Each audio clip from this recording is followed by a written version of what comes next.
Bienvenue sur la chaîne de William Davrek.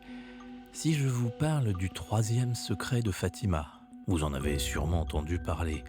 Beaucoup de choses ont été dites à son sujet. Il aurait dû être révélé au plus tard en 1960 et pourtant, ce n'est qu'en 2000 qu'il fut donné au grand public. Et cela apporta plus de questions que de réponses. Nous allons en parler aujourd'hui, mais pas nécessairement comme vous l'imaginez. Car un secret en lien avec Fatima a été révélé à Jessica Gregori, une Italienne alors âgée de 5 ans seulement. Ceci lors d'une série d'apparitions mariales qui ont été précédées par un phénomène extraordinaire, une statue de la Vierge Marie ayant pleuré des larmes de sang. J'ai beaucoup enquêté pour vous livrer cette vidéo et j'espère qu'elle vous plaira. Ces événements sont bien documentés, parce qu'il y a eu des investigations rigoureuses qui ont été menées par la police, par des scientifiques et aussi par l'Église. Je vous révélerai également les paroles très troublantes de l'évêque Monseigneur Griot, qui était très opposé à cette histoire et qui a fini par être convaincu d'une étonnante manière, vous allez le voir. Alors laissez-moi vous raconter cette histoire passionnante et incroyable des apparitions de Pantano, di Civitavecchia et de la statue de la Vierge ayant versé des larmes de sang.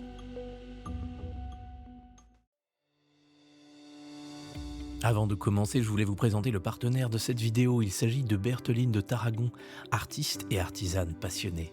Malheureusement, elle est peu connue et ne peut vivre de son travail. Alors que fait-elle, vous demandez-vous? Eh bien, son univers est unique. Il réunit la broderie à l'aiguille, la linogravure et la création de tampons, le tout entièrement réalisé à la main et en petites séries, parfois même en pièces uniques. Bertheline a redonné vie à son ambition d'artiste en renouant avec des techniques apprises dès l'enfance. C'est ainsi qu'elle découvre la linogravure, une révélation, une technique de gravure en relief où chaque motif est dessiné, gravé puis imprimé manuellement. Un véritable travail d'orfèvre. Elle utilise des plaques de vinyle ou de linoléum d'art, des encres spécialisées et du papier texturé Lokita pour offrir à chaque création une profondeur visuelle incomparable. Son travail artistique s'inspire de la nature, du folklore et surtout de l'art religieux avec une affection particulière pour l'art roman, l'art celtique, les premières enluminures médiévales ainsi que les estampes japonaises. Les représentations de saintes et de saints occupent d'ailleurs une grande place dans son œuvre. Elles naissent uniquement lorsque l'inspiration se présente, ce qui confère à ses créations une dimension intime, spirituelle et profondément sincère. Chaque pièce raconte une histoire, porte une symbolique et reflète un savoir-faire artisanal rare, authentique et exigeant. Et si vous cherchez des cadeaux de Noël uniques, poétiques et profondément humains, les créations de Bertheline sont absolument parfaites. Ce sont des pièces réalisées à la main, une esthétique forte et reconnaissable, un tirage limité, voire parfois unique, et un artisanat local et passionné. Et de plus, avec le code DAVREC1, vous pouvez bénéficier de 10% sur toute la boutique à partir de 20 € d'achat. Et ceci est valable jusqu'au 14 décembre. Comme ça, vous avez le temps de faire toutes vos courses de Noël. Alors n'hésitez pas à aller visiter son site rexratorum.etsy.com. De toute façon, je vous laisse comme d'habitude toutes les infos en description et en commentaire épinglés. N'hésitez pas à faire de très beaux cadeaux pour Noël, à faire vivre une artiste et à soutenir la chaîne.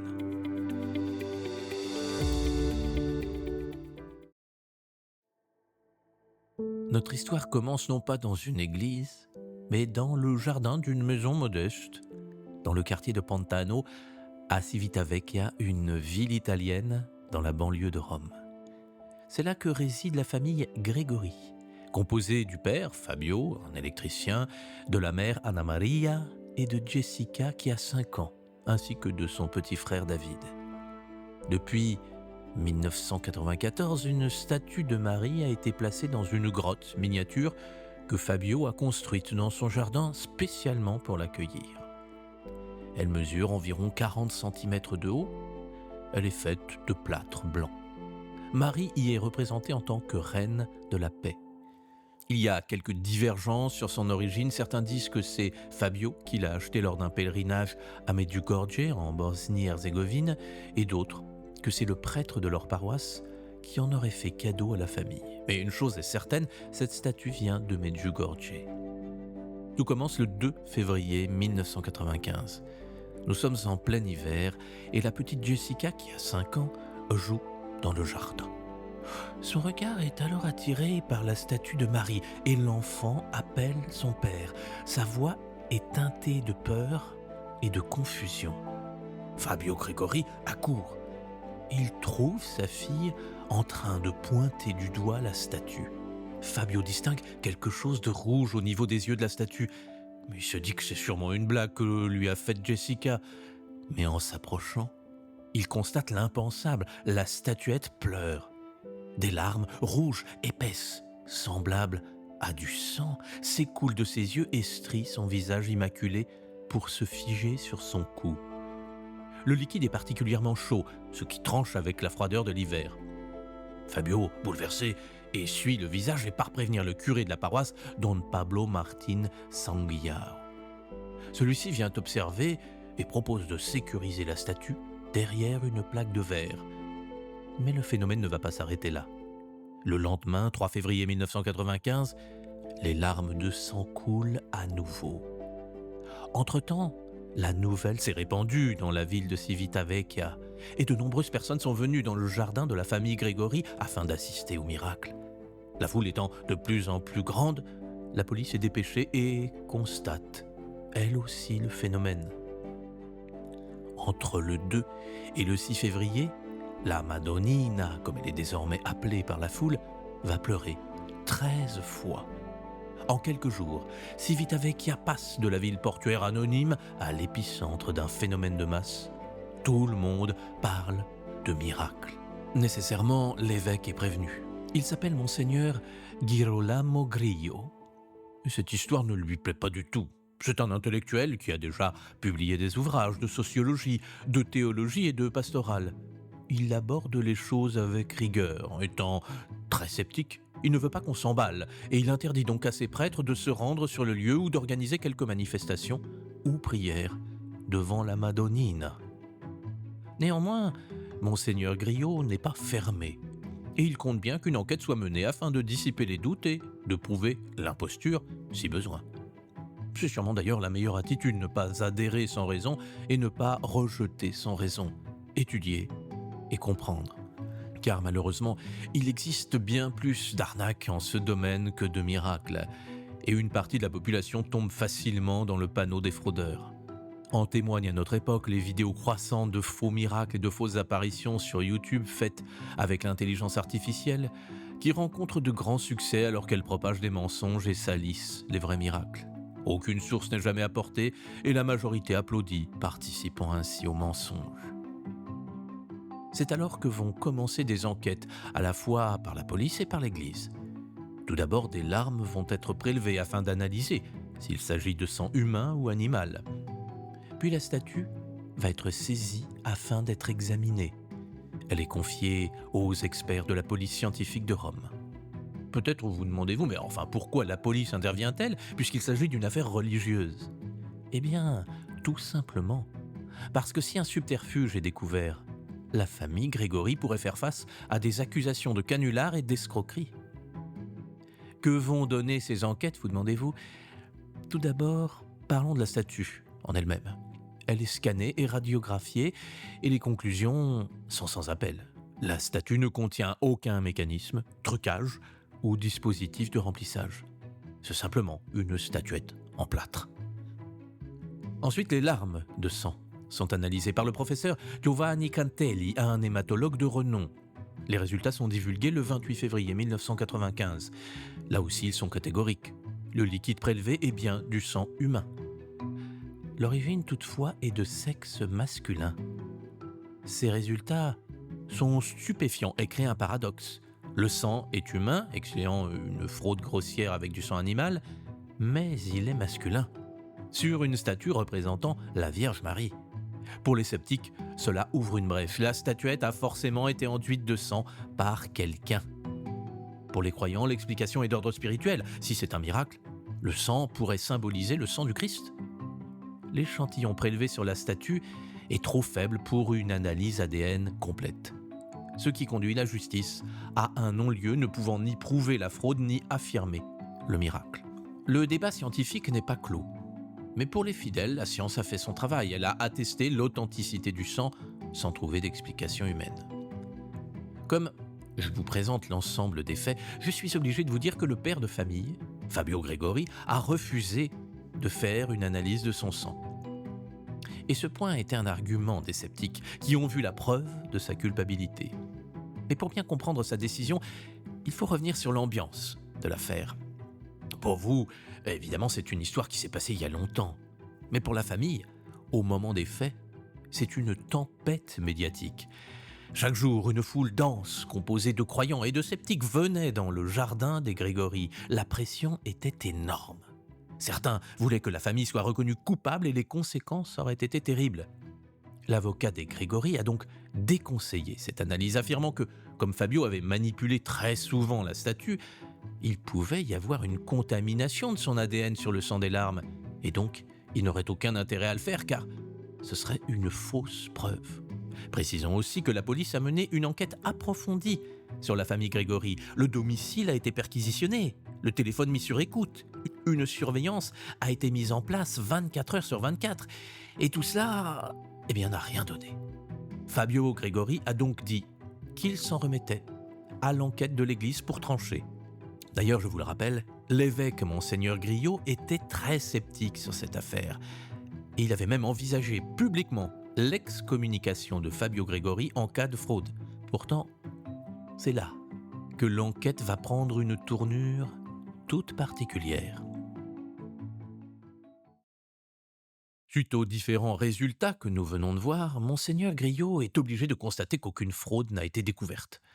Alors, il décide d'emporter la statue chez lui, afin de se faire sa propre opinion. Il scrute la Madonnina, mais il ne trouve rien. En tant qu'homme d'église, il pense qu'à ce niveau, seule la prière peut l'aider.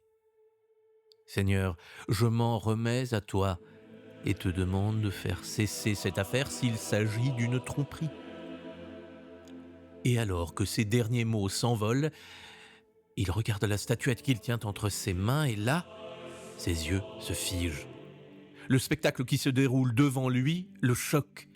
La Vierge est en train de pleurer des larmes de sang. Oui, au moment précis où il a prié Dieu, les larmes ont commencé à couler. Monseigneur Grillo touche les larmes. Il va même jusqu'à porter le sang à sa bouche. Et là, il n'a plus aucun doute.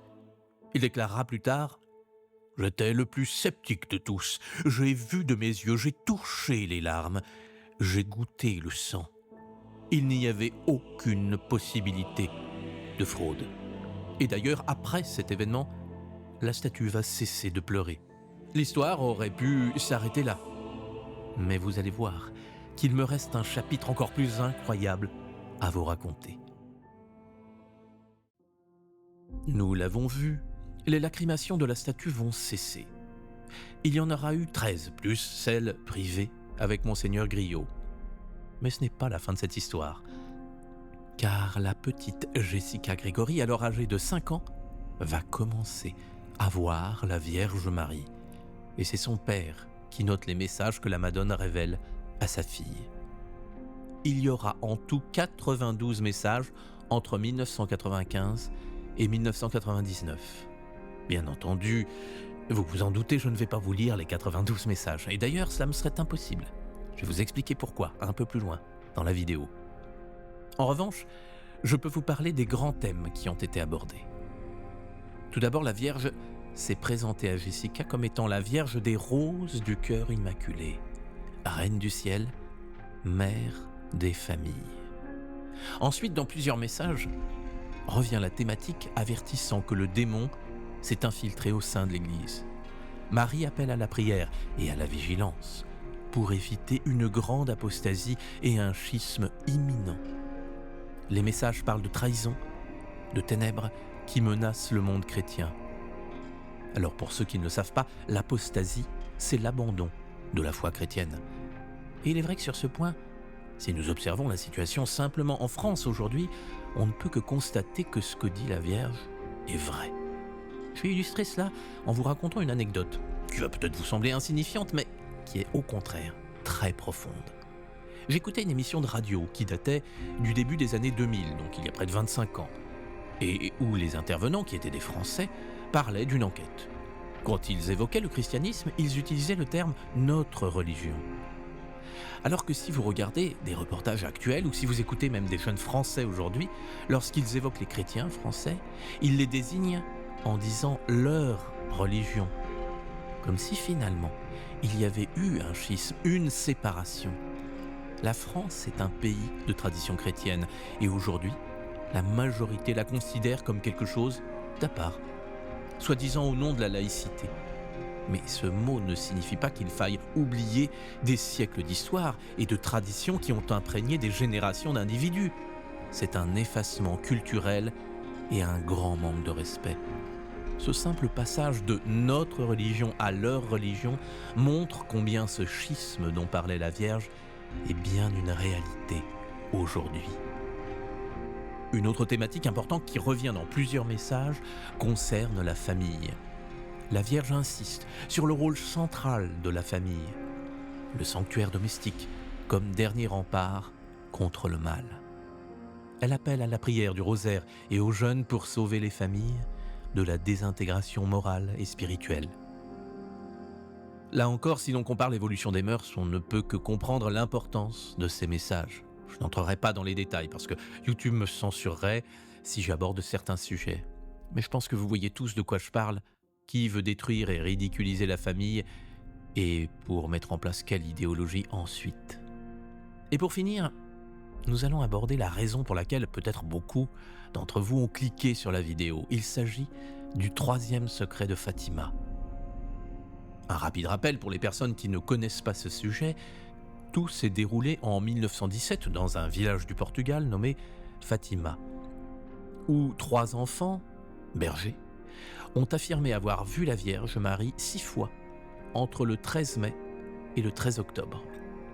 Ces apparitions comprenaient des messages spirituels et prophétiques, ainsi qu'un miracle survenu lors de la dernière apparition qui a rassemblé des milliers de personnes. C'est la fameuse danse du soleil. 3 secrets auraient été confiés aux enfants. Le premier étant une vision de l'enfer avec une demande de dévotion au cœur de Marie pour éviter cela. Le second annonçait la fin prochaine de la Première Guerre mondiale, mais aussi l'arrivée d'une seconde guerre, pire encore si l'humanité ne se convertissait pas. Les 2 premiers secrets ont été couchés sur papier seulement en 1941 par sœur Lucie, la seule survivante des 3 voyants. Et elle le fit à la demande de son évêque. Lucie n'avait jamais voulu écrire les secrets avant. Elle explique qu'elle n'aurait jamais écrit cela sans l'ordre explicite de son évêque, et ces secrets furent publiés quelques années plus tard. Pourtant, le 3e secret pose problème, car pendant longtemps, sœur Lucie se sent incapable de l'écrire. Son contenu est particulièrement grave. En 1943, elle tombe gravement malade et afin que ce secret ne disparaisse pas à jamais, son évêque lui demande formellement de l'écrire. Et pendant longtemps, personne ne connut son contenu, car il fut demandé de ne le révéler qu'à partir de 1960. Seulement, ce ne fut pas le cas. Il fallut attendre le 26 juin 2000 avant que ce secret ne soit officiellement révélé par le Vatican. Et quand on connaît le contenu de ce secret, on peut légitimement se questionner sur cette attente et comprendre pourquoi il fut si difficile à sœur Lucie de l'écrire. Comme je vous l'ai dit, je résume. Donc je ne peux pas entrer dans les détails, sauf si bien sûr vous aimeriez que je développe ce sujet, car il existe aujourd'hui de véritables études très intéressantes qui tentent à prouver que sœur Lucie serait décédée et elle aurait été remplacée par une autre religieuse. De plus, il y a des pistes sérieuses pour indiquer le contenu véritable du 3e secret. Si je constate un nombre majoritaire de commentaires me demandant de traiter ce sujet et de vous révéler ces infos, je le ferai. Mais s'ils ne sont pas assez nombreux, eh bien ce ne sera pas le cas. Prenez donc la parole et dites-le moi en commentaire. À vous de décider. Mais revenons-en à Civita Vecchia. La Vierge aurait révélé à Jessica qu'une partie du 3e secret de Fatima était en train de se réaliser. Elle lui aurait même confié un autre secret que la jeune fille aurait ensuite confronté avec sœur Lucie dos Santos, la dernière voyante de Fatima, lors d'une rencontre secrète organisée par le Vatican. Et là, j'en vois certains se demander, mais si c'est une réunion secrète, alors comment on le sait ? C'est une bonne question. Comment toutes les informations que je vous ai révélées ont-elles pu parvenir jusqu'à nous ? Ce que je ne vous ai pas encore dit, c'est que les messages reçus par la petite Jessica n'ont jamais été révélés à d'autres personnes que des membres de l'Église, et notamment l'évêque Monseigneur Grillot, dont je vous ai parlé auparavant et qui, je le rappelle, était très sceptique. Lors des premières apparitions de la Vierge à Jessica, Marie aurait demandé à la petite fille de répéter certains messages directement à l'évêque Grillot. Obéissante, c'est ce que fera Jessica. Seulement au moment de ces faits, Monseigneur Grillot n'a pas encore vécu le passage où la statue a pleuré entre ses mains et il est toujours sceptique. Quand Jessica lui répète les messages, il répond à l'enfant d'une manière assez condescendante, laissant supposer à Jessica qu'il savait qu'elle inventait cette histoire. L'évêque ira même jusqu'à lui reprocher d'avoir écouté cette dame qui lui aurait transmis ces messages. Selon lui, c'était sûrement quelqu'un qui avait voulu s'amuser et lui remplir la tête de sottises. Devant tant de froideur, la pauvre Jessica se mit à pleurer et lui dit « Je savais que tu ne me croirais pas, mais la Vierge m'a dit que tu dois écrire ce que je t'ai dit, sinon tu l'oublieras. » Et dans son journal, l'évêque écrira après cette rencontre les mots suivants. « Hier soir, la petite Jessica est venue me raconter des bêtises sur des personnes très proches de moi et sur la nécessité de faire attention. Selon elle, c'était une recommandation de la Vierge, mais selon moi, tout cela provenait de l'imagination de l'enfant ou bien d'un récit suggéré par quelqu'un. Il n'y a rien de sérieux. » Jessica continua de lui délivrer des messages. Et l'évêque, prudent, voulut éviter que tout cela ne se répande dans les journaux et ne cause des confusions. Alors, il ordonna à la famille de se taire et de garder le secret. Et jamais aucun membre de la famille ne révéla quoi que ce soit à quiconque. Tous gardèrent le silence, témoignage de leur obéissance et donc de leur foi. Et alors là, vous allez encore me demander, mais d'où viennent toutes ces révélations si la famille a toujours gardé le silence ? Eh bien, nous l'avons vu précédemment, Monseigneur Grillot a vu de ses propres yeux les larmes de sang couler lorsque la statue était entre ses mains. Il en fut très troublé, au point d'ordonner la mise en place immédiate d'une enquête. Alors techniquement, le nom exact, c'était une commission canonique de discernement. L'objectif était de déterminer si le phénomène était d'origine surnaturelle, donc digne de foi, ou s'il s'agissait d'une fraude ou d'une illusion psychologique. Les premières conclusions sont livrées assez rapidement. Le 17 juin 1995, Monseigneur Grillot autorise officiellement le culte public de la Madonnina et son transfert solennel vers l'église paroissiale Sant'Agostino. Comprenez bien, autoriser le culte public, c'est un signe fort. Cela signifie que l'Église estime que l'événement ne contredit pas la foi et mérite la dévotion des fidèles. Puis le verdict final canonique est donné en 2005 et il est déclaré que le phénomène de lacrymation de sang était d'origine surnaturelle et non explicable par la science. 2005 est une date importante car Monseigneur Grillot prend sa retraite cette année-là. Il se sent alors libre de parler ouvertement de toute cette histoire. Il publie d'ailleurs un livre en 2012 où il relate toute l'affaire en détail. Et c'est grâce à ces écrits que nous avons pu connaître le contenu de certains messages ainsi que l'entrevue entre Jessica et sœur Lucie autour du 3e secret de Fatima. Mais à ce jour, la famille Grégory a toujours continué à garder le silence qui lui avait été demandé. Alors je sais que certains d'entre vous sont peut-être outrés par ce silence. Mais gardez en tête qu'avec celui-ci, l'Église souhaitait permettre aux théologiens du Vatican d'étudier les messages sans pression extérieure. De plus, c'était aussi une façon de tester l'humilité et l'obéissance de la famille, critères essentiels dans l'évaluation des apparitions. Et puis on l'oublie trop souvent, mais il fallait aussi protéger Jessica, âgée de seulement 5 ans au début du message, des dangers spirituels et médiatiques d'une exposition publique. Je sais que certains d'entre vous aimeraient pouvoir lire le livre de Monseigneur Grillot, et vous auriez raison, car il est très riche en informations. Mais malheureusement, il n'a pas été traduit en français. Il est disponible en anglais, en polonais et en allemand.